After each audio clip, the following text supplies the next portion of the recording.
All right, welcome back to another episode of In the Green Bets. What's up? Coming off an outright winner week, Jordan Spieth came through for you. Yeah, he cashed the 40. Unfortunately, the week didn't turn out to be like super green because I faded Harold Varner and I missed a couple of top 20s and top 30s by like 3 or 4 placings. But I think I had a pretty good grasp on the tournament, which was nice. Spieth cashes the 40, barely even. I think he lost strokes putting, which is interesting, and he still won. Yeah. Double Easter winner for Jordan Spieth going back to last year, which is interesting.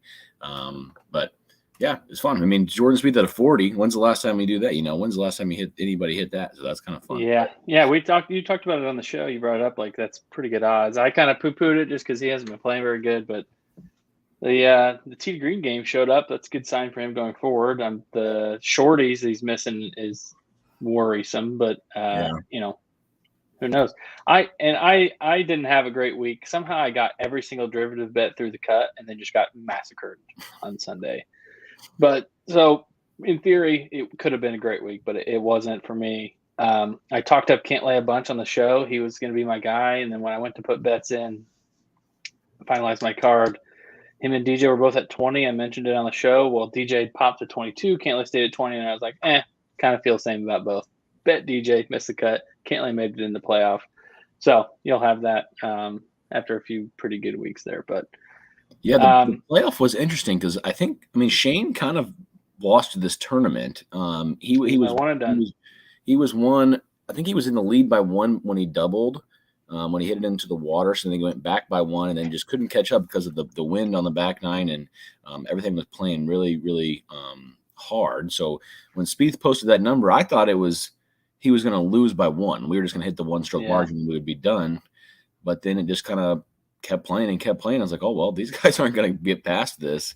Cantlay gets in and he gets the win. But, yeah, we got lucky by some conditions, and Shane Lowry's choking just a little bit. But he's been playing crazy well. I assume he'll probably win one here within the next few months. Could be this week. Who knows? Yeah, just by the way he's playing. Maybe that's somebody we could bet this week. But if you look at the run he's playing on, it just seems like, well, he'll probably get a win in this stretch. So, Yeah, it's one of those things where it's like, man, it kind of sucks. He pissed away Honda a little bit. Well, he also played his last hole in like a driving rain. This week, Kenditty's got him. It is what it is. The conditions weren't good. He hit a chip that he probably shouldn't have hit. He probably should have took his medicine, made a bogey on that par 3, but he made the double. There was 8 guys tied for third, one shot out. Like, imagine the playoff we could have had. I mean, you could have had a 6-way playoff if things broke a little differently. So either way, that's kind of a fun tournament. One of those guys that was there was HV3, the guy I tried to super fade with 2 mashups, who I was for sure was not going to play well again, and he just rode that form and just played amazing still. Yeah, so he's playing really, really well. Good for him. I think he'll be a little bit of a popular pick this week. Yeah, he will for sure. His team, he's with Bubba. And Bubba's had some success here. But yeah. All right, this week, Zurich Classic team event. So 82-man teams. Yep. Top 33 make the cut. I don't know. Do ties make the cut? Top 33 ties? And ties, yes. Make the cut. It is foursomes.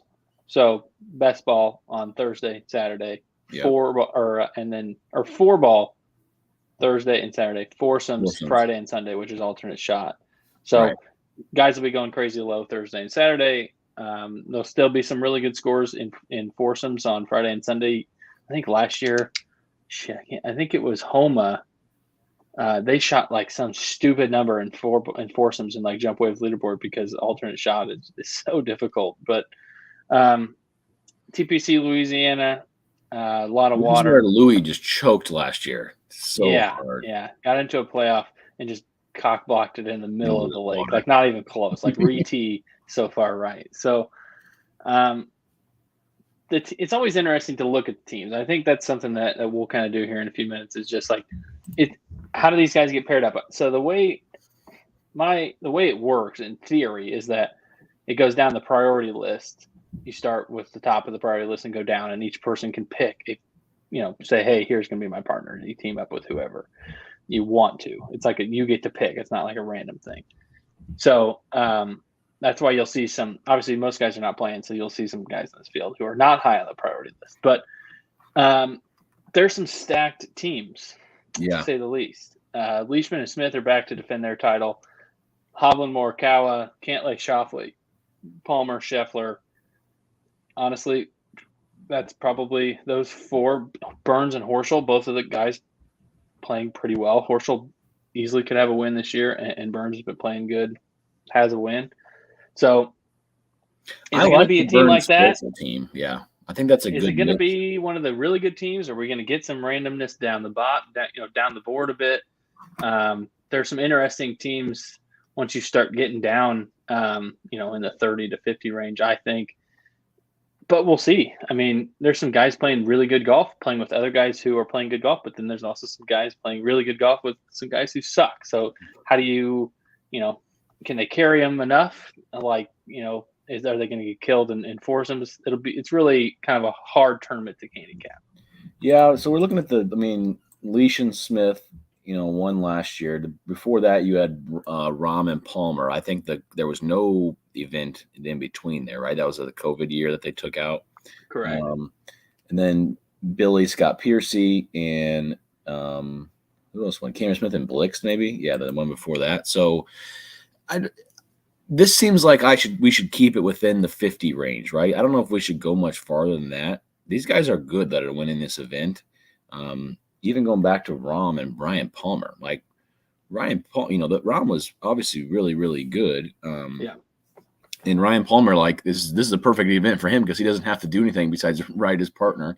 So we'll see what they do. But I'm going to try to stick to like 50, maybe even like once we get to 60, I'm kind of done as far as numbers. Yeah, I think that there's some like top 10 potential for guys down farther. But looking at the board, what's your first inclination on the outright side? I'm going to, in full transparency, I'm going to go super light this week. I don't think there's a good way to handicap this event. It's kind of like an off week. We've been grinding pretty hard here for a while. I'm going to take this week kind of pretty easy, not bet as much and come back here in regular events. But I do think there's probably some value on this board. For sure, I'm not betting anybody at 10 or under. No. So I know that if they play well, they're going to win, but it's just not like I'm not doing that.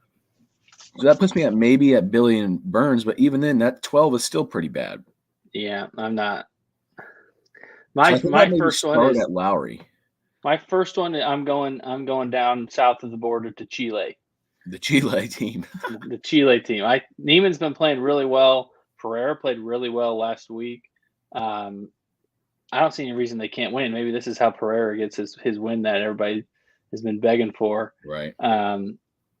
Them, and then I like Lowry Poulter. Poulter makes me a little bit nervous, but Lowry's been playing fucking awesome. So it's kind of like Poulter he may not have to do that much. Obviously, the Morikawa, Hovland, Cantlay, Schauffele, Palmer, Scheffler, like if those guys play awesome, it's probably a wrap. So, but I do think there's a little bit of value here in this 25 to 50 range. The alternate shot, I think just keeps me away from the top. I mean, there's just so many weird things that can happen there.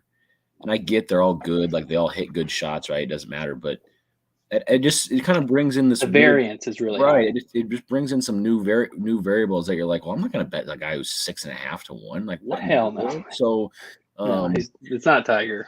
Yeah, so I would maybe just stick down here, kind of like where we're talking. I'll probably start with Lowry and Poulter, and then have to do a little bit more deep dive on some of these next guys because like the Sungjae team is interesting at 40. Yep. So I wrote down a handful of teams here. Okay. I think I like Lowry. I like the Chile team. I like Zalatoris because who's he with? He's been playing pretty good. He's been Davis Riley. I don't know. Davis Riley may fuck him, but he can make birdies. So like if they can play good enough on the better ball days, then maybe they can do their. Ben On just won a Korn Ferry event like within the last month, so he's obviously playing pretty good. Sungjae just was ball striking his balls off last week. I think he gained like 10 strokes tee to green. So he finished like 21st or something also, by the way. Exactly 21st, yeah. So I like both of I like that team at 40 for sure. And then Sig and Straka at 50. Sep's been playing awesome golf. Sig's up and down, but he's a talented guy. So maybe that's a more of a top 10 bet, but I like them. Yeah, that 50 on Laird and Bobby Mack is interesting too. I don't mind that team. I don't either. Bobby Mack's been playing good golf, and Laird's ball striking numbers are awesome this year. He just cannot putt to save his life. It just is like you kind of got to think like, are the winners going to be Laird and Bobby Mack? Like it doesn't really make doesn't make any sense. But I don't mind that team to like maybe we can put a place on them or something because I think that both those guys can pair well together. Rose Stenson team. Stenson like randomly popped. I don't think that they're going to win this, but in terms of talent, they're better than most of these guys down this far. Right. Keith Mitchell was playing really well earlier this year, but it's kind of faded. Sned's actually played well a few weeks ago, so it wouldn't shock me if they, showed up and played well. The other thing to think about is like we don't know how much these guys are like. Obviously, they care, but they may just be out there fucking playing golf with their buddy a little bit too. So, Noren and Norlander. Noren's been playing good golf. And Norlander's popped, I think, once or twice in the last 6 weeks, but other than his short game form is like horrific. Yeah, if you go back up just a little bit, right there, the Bramlett McNeely team I think is a little bit underrated. The number's not great, but Bramlett played last week. He made the cut. He hasn't been like placing very well, but he's been making cuts, which is great. And then McNeely has been awesome. I mean, not awesome, but he's had some really good finishes in the last few months. So I don't hate that team either. I think there's some value in that range. What about Kazire Poston? So Kazire's made 5-6 of his last 7 cuts with a few top 35s. Poston played well last week. And Poston kind of has like the streaky thing. Like maybe he gets it going. I don't know. I'd almost rather go down to, even Hostler and Thagala at 100 or. These guys are not winning. These guys are definitely not winning this. No. So who's Damon playing with? Jaeger? So Damon is on my top 10 bet list or the top 20 bet list because Steven Jaeger's actually pretty good and Joel's been playing really good golf. Yeah. I don't know. I get why they're placed down here this far, but like some of these people in front of them they're definitely beating. Ben Coles. Yeah, some of these guys are terrible. Harry's actually been playing pretty good. Smotherman's had a pretty nice spring. Maybe that's a top 20 at pretty good odds there too. Your guy Chad Ramey down there with somebody named Creel. Chad Ramey almost finished DSL after he was in like the top 5. I know. It's so sad. I had a 180 on him too. And then it's just like stay the fuck away zone down here. I don't see anybody that's really. Yeah, I'm going to stick to that like 60 and below range. Yeah, definitely in terms of especially because I'm not even going to have that much money out this week, so I'm going to try to keep it pretty precise. Yeah, so top 20s. Bradley Steele's not terrible in terms of like I don't know if they've win upside with how bad their putting is, but their ball striking has been excellent this year. Same with Laird McIntyre. Maybe they can just ball strike their way into a top 20. Mm-hmm. I don't hate Taylor Moore and Neesmith. Neesmith's been playing really well. This is kind of the thing I'm looking. These are the kind of bets maybe I'll do a few of here. And then Damon, I'm trying to find him. Yeah, the Sungjae number 240 at 140 is pretty good. Sungjae is just so talented that I think that he could carry his team. Yeah, he's a bit of a buoy for them, I think. I would fade that Fleetwood Garcia team. Maybe I can find a matchup against those guys. Let's see here. Guggenholm a really good. What was Guggenholm's winner? 22. 22. That's still not very great. And I don't know. Maybe it's different somewhere else. I like that team though. Same, and they both been playing pretty damn good golf this year. Right, they make sense together. Horschel and Burns minus 130 over your Euro guys. That's kind of a lot of juice, but yeah, it is a lot of juice. But what about Kazire and Poston plus money over Clark and Tringali? Tringali's not been very good, right? I don't think he's played that well in a while. And I don't know he just played well last week, but I don't know if he finished actually well. Holy shit! Wyndham Clark's numbers are pretty bad. Wyndham Clark's made 3 straight cuts, but one of them was Corrales, and then one of them was last week. Yeah, Tringali got 12th last week. He was like, I think on Saturday he started off like way up there, but then kind of fell back. He was horrible before that. Ever since the Genesis, he's been terrible. Besides, and Poston, Poston's one of those guys that like you may hit it or you may just whiff big time because you never know what the fuck's coming out of the bag with him. Keegan Bradley, Brendan Steele, -1 or the exact odds as Sung Jae and Ben On. I don't mind that. The issue with Keegan Bradley and Brendan Steele is they just kind of their talent could maybe float them up. I would be worried that that they're both like in the top 10. Right. That'd be. Yeah. I like Bradley and Steele just purely based on their ball striking talent. Right. Like it's kind of good enough to carry him, I think. But what about Team Chile over HV3? Can we fade HV3 again? Well, he's costing us money, so I don't know that that's like I'm not dying to fade him after he's playing so damn good. And Bubba's been good here in the past.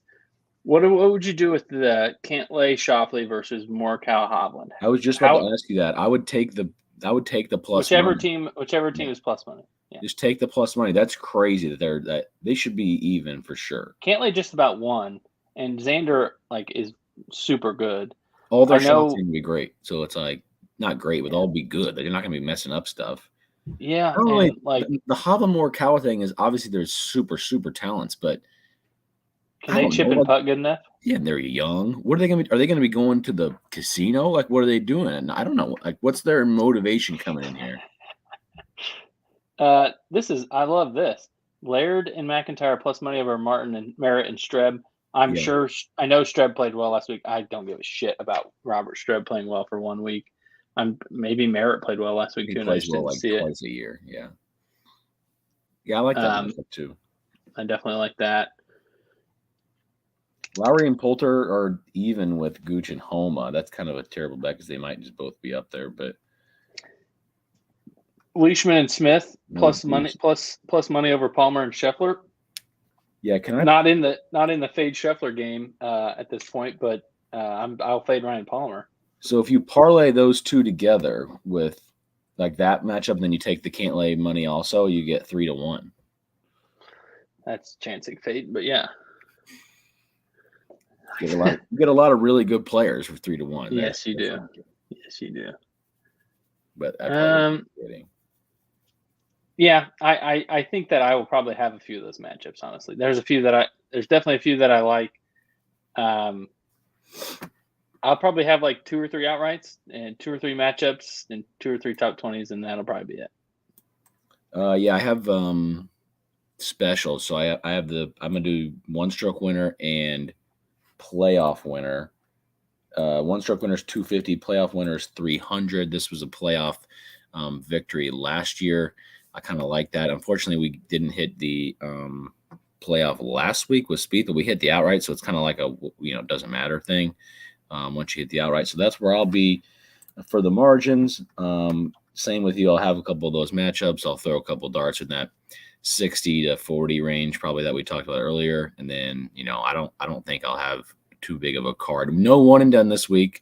Although my streak of players, I had Berger last week, so he got $83,000. So I have yet to have a week besides Pebble Beach with Mito that I haven't made money, which is nice. I'm in like 60th, so it doesn't matter. But I keep picking guys that are making money, which is nice. It's nuts. So I was looking at my I've been terrible, horrible. I'm in almost last. But I was looking at my stats, me compared to the top guy in terms of top 5s, top 20s made cuts, all the same, except he has 2 wins. It's basically the exact same, except he has 2 wins.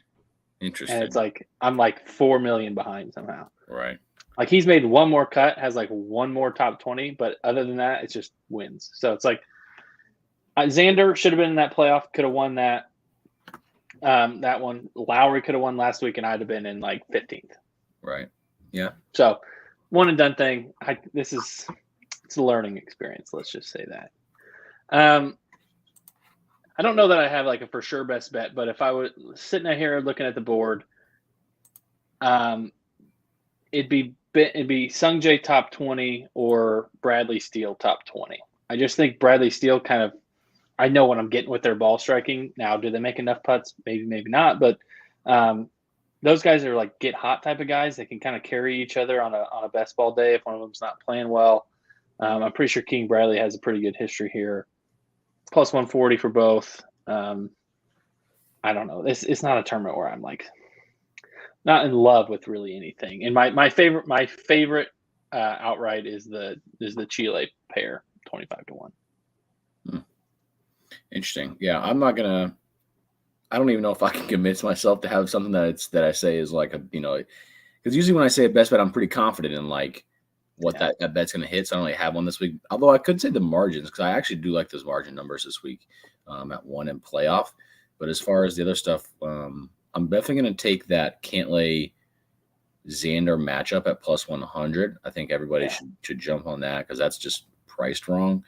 And then for outrights, yeah, I would say more just sticking that 50 range. Do you have one that you like more than the others? Is there one of them that stands out to you? Outrights? Yeah. Yeah, hold on. I pulled up F1 real quick. Like I said, mine is the Chile guys. They're both playing really well, and I think Pereira's kind of poised to get a win. Maybe this is how he kind of steals. This is his first win. I like the layered Bobby Mack number at 50. Yeah. And then I think the one I'd be most confident in is Lowry Poulter at 22. And I'm not sure I'll go I'm probably not going to go lower than that. So I'm not either. I think the Lowry Poulter is a good team. But as far as maybe do like a top 10 on Laird and McIntyre, like 350 or something. Like that would be probably a little bit better of a bet. Yeah, I agree with that. All right, F1. Yeah, we're in Italy this week. This just came in the mail today. What do you Claire got? Sapphire 9. Oh, yes. It's going to be a hold. It's selling for like a 10x what it was or 5x what it was when I sent it to PSA. But as long as he keeps winning and he's leading the driver championship by a whole lot, it's going to sit right here on my desk. There you go. It'll be interesting to see because, what has he won? He's won 3 out of 4. Yep. He's the favorite at 105 this week. He damn well should be. The one thing with they've shown that when Red Bull and them are clicking, they're basically the same, but better in different, types of tracks or types of corners. But the Ferrari just way more reliable. Yeah, well, yeah, for sure has been this year. Would you bet on anyone outside of those two to win? Like, would you ever do that or no? No, I would bet that max number is not terrible. What, plus 180? But I guess from when we've been watching, what are the races? What has to happen for those top guys not to win? Like last year when it wasn't Lewis or Max, it was more so based off chaos, right? It was just because those crashed or something weird happened. Typically a wreck or like Bottas won. Right. So I could see Sainz winning, but he just hasn't got it yet in that car. Like the car's there, but he hasn't quite, and he's admitted this multiple times. It's not news, but he said I just haven't got comfortable yet. I could see Perez winning, but he should have won whatever 2 races ago. If it wasn't for that caution, he got kind of fucked on that. If it's gonna be one, I'd be shocked if one of those 4 doesn't win, unless they all wreck or something. Well, Mercedes will win one this year, right? Yes. So when do we start to maybe try to predict that? When they get closer, they're still right a second behind. Or you think it'll be a second behind a lap? Right. I would guess at least a few weeks from now. At least. I mean, they're not close. And Toto had an interesting quote where he's like, I expect us to make big jumps as the season goes along, but everyone else is too. So he's like, can we make up all the ground that we are behind plus, what's kind of expected as we move forward? It's just very hard to bet right now. It's very it's always going to be a hard sport to bet as long as there's only 2 teams contending every week. Right. And really one driver from each team. I mean, I wish I could I wish it would let me parlay Verstappen, Leclerc podiums. I think that'd be close to even odds, but it's not going to let me do that.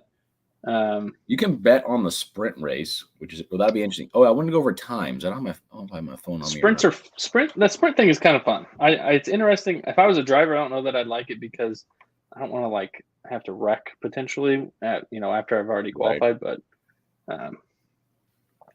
it's interesting. Qualifying is on the 22nd at 10 a.m. And is that Friday? Friday. And then the sprint is at 9:30 on Saturday. And then the race is at 8 on Sunday. These are all central times, by the way. So we have a little bit of a wonky schedule this week with the sprint, and the times are a little weird. But, yeah, I still think it could be good. The sprints are entertaining. The only issue is sometimes you go to watch and none of them move for 20 laps. They're not trying to fuck up. They're like out there like, let's jockey for position for like a lap and see what happens. Right. Like Leclerc is minus 400 to win the sprint. Like that's probably accurate. Like they're not going to do anything, and he's just going to run faster than everybody. Yeah. Like whoever gets out in front, they're like, "Yep, cool." Right.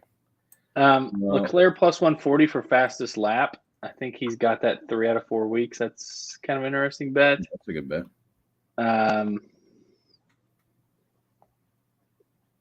Other than that, it's hard to bet right now. I think if Mercedes can catch up, then it gets interesting. Because if you have 3 to 5 or 6 guys with a chance every week, they're going to have to move some odds around. But at this point, it's like I think Leclerc or Verstappen is probably going to win every single week, barring wrecks. I do think Sainz will win one here in the next 3 or 4 weeks, maybe. He's kind of been okay, but he's good in qualifying. But then once it gets to the race, like Leclerc just kind of. It's not been close. Yeah. He whooped their ass 2 weeks ago, like bad. He won by like 20 seconds. You want to look at some NBA series real quick? Yeah. What's happening in the Celtics game? Yeah. Looking at it right now. Trying to find out. Nets are up by 10 at halftime. I saw Kyrie had to leave the game to go get food because it was after sunset. Because he's Ramadan. Fasting for 13 hours or something. What the hell? Yeah, whenever the sun sets, you have to break your fast. I think that's my interpretation of it. Your guy Dragic with 16 points again tonight. What the hell? He's good. His whole thing. Yeah, he's good. I just don't want. I want to be as healthy as I can when the playoffs come. And that's exactly what Nash did. They helped him out, and now he's like an effective player. Yeah. So I did get John Morant into the finalists for most improved, and this is a super jinx, but I went and looked, and people will track public ballots to like kind of predict. He is like a runaway based on the ballots that people have put out for most improved. Really? I thought it was like I would have guessed the other way because I've been seeing people like the I know same. I figured I was just gonna have to raise holy hell about getting fucked, but. Granted, it's not a lot of ballots, but he had by far the most first place votes. And Monty Williams, I think I have him at 15-1, has by far the most first place coach votes. So we're knocking on wood. There you go. I think we find out here in the next week or two on that stuff. So I got these series markets pulled up, series correct scores. I think Miami could be a sweep. That's at plus 190. I got an interesting one for you. Suns. You don't think any bad team can win, right? What about Suns Grizzlies parlay to win their series is minus 104. Grizzlies Timberwolves. That would be one of the series that I'm a little concerned about, but they looked a lot better last night. So yeah, they'll probably win. Well, I don't know. Yeah, I don't hate that. You could do Suns Jazz, but I think Dallas has a chance to win this. Dallas is plus 170. I actually don't think that's a bad number. Yeah, I would maybe bet Dallas the 4-3 number 360. So if you can get that series to draw out with Luka coming back and Luka in a game 7, that's plus 360 is a pretty good number. Yeah. Because if they get to that game 7, imagine what their money line is going to be, stupid. It's going to be 360. I can tell you that. Yeah, they're going to be at home with Luka. The only issue is I don't even know. I don't really know his status. I mean, I know he's supposed to come back here soon, but I don't know if it's like Miami 4-0 plus 190. Yeah, that thing's fucking over. That's over. I like that. Suns 4-1 plus 425. I know Booker's not playing, but like that team is fucking awesome, and the Pelicans are really not that good. So I kind of like that. But they just lost, right? They lost last night. Yeah. So you're just kind of hoping that they kind of take it more seriously and just win. Yeah, that's yes, because by all accounts, that was kind of like not the greatest effort of all time. Although Booker had 31 in the first half. Yeah, so there's some value out here. I think I like the Dallas 4-3 one the best at 360. Are there any team futures? The Nets to win the East is 300. I actually don't mind that. Now that I've seen them play a little bit, it's like these guys are actually pretty good. I wish we would have bet I know the Warriors didn't look that great, but we should have bet them. They have the same 3 guys that won 3 championships, and Jordan Poole, who is going absolute berserk right now. Yeah, they're plus 175 now to win the West. Yeah, they were like 425 like 10 days ago. The West is kind of weak, right? Yeah, it's basically just the Suns. The Grizzlies are good, but they're super young. The Jazz are a fucking mental clusterfuck. The Dallas just has Luka, and the other 3 teams are like a joke in terms of like they're not good enough. Right. If Golden State plays like they played the other night, it's a fucking wrap because that was like offense was like unstoppable. Right. Granted, Jordan Poole made 3 of the stupidest shots you'll ever see in your whole life, but like it's like the way in which they beat you is so demoralizing because you can hang, and then all of a sudden it's like they scored 70 points in 19 minutes the other night. Holy 19 minutes. They scored 70. From the middle of the second quarter through the third, they scored 70 points. Who would they be playing? Do you know? Do you know what the bracket looks like? It's the Memphis Timberwolves. Oh, they're gonna win that. Shit, we should have bet that. Yeah, you're right because they're gonna be like guaranteed to be in the finals. And it's like Jokic is amazing, but his teammates suck, and that matchup is bad for him. He can't he gets exploited, and he can't really pick apart. Golden State's defense is really smart. Like they're really, really smart. Phoenix, Golden State with both teams healthy would be a really, really fun series.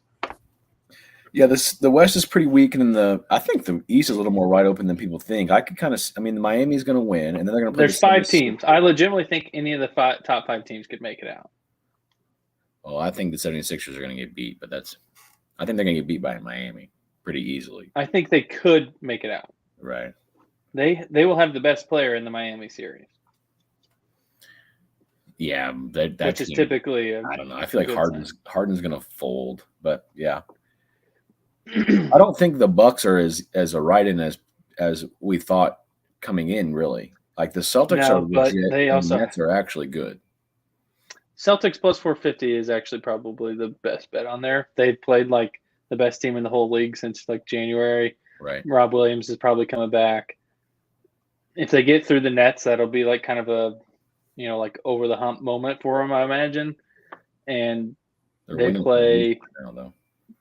What do they play? Milwaukee? Yeah. They win? They've played Milwaukee pretty damn good. They have a lot of guys to throw at Giannis, but I don't know. I think it's wide open. I honestly think Philly's definitely the 5th of those 5, but I still think Embiid and Harden could just go off, and Maxi's been so good that they have Doc Rivers, though, so maybe I take that back.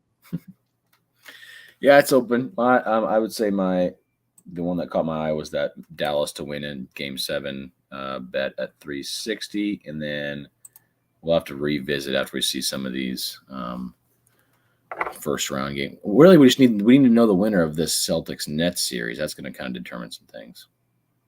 Suns Grizzlies minus 104 on a parlay. I like. I think the Grizzlies, they're too good. They'll figure out a way. Jaren Jackson can keep Cat from going crazy. And Edwards, as good as he is still like crazy young. Yeah, it would make sense for them to have a good year, Edwards to be fine, lose the series, and then, Ja to move on. I still think that'd be probably a pretty big success, figuring that Cat has never won anything ever. So, yeah, I don't hate it. That's like not much juice either for some that seems pretty likely. Yeah. All right. Well, we'll be back next week. You know what tournament's next week? Can't think. Is it Colonial? Give me 3 seconds. Mexico? Oh, Mexico Open. Yeah. The first playing of that event. I'll be interested to see the field for that. That will be kind of an interesting. I saw pictures of the course of that there. They look kind of cool. So that'll be interesting. It's not like a full purse though. $7.3 million purse. So it's like it's even less than last week in Heritage. So that might hurt the field a bit. But yeah, we'll have to do some research to try to get some unique takes on it because of how much lack of data we'll have. So it'll be fun to look at, and hopefully we get some fireworks on Sunday because honestly, I don't really find much enjoyment in this event unless something fun happens. Like seeing Louis hit in the water was the most entertaining thing I've seen all for the whole year. It was great. Yeah, and then we're a month out from PGA at Southern Hills. That'll be fun. Perfect. Let's do it. All right. Peace out. See ya.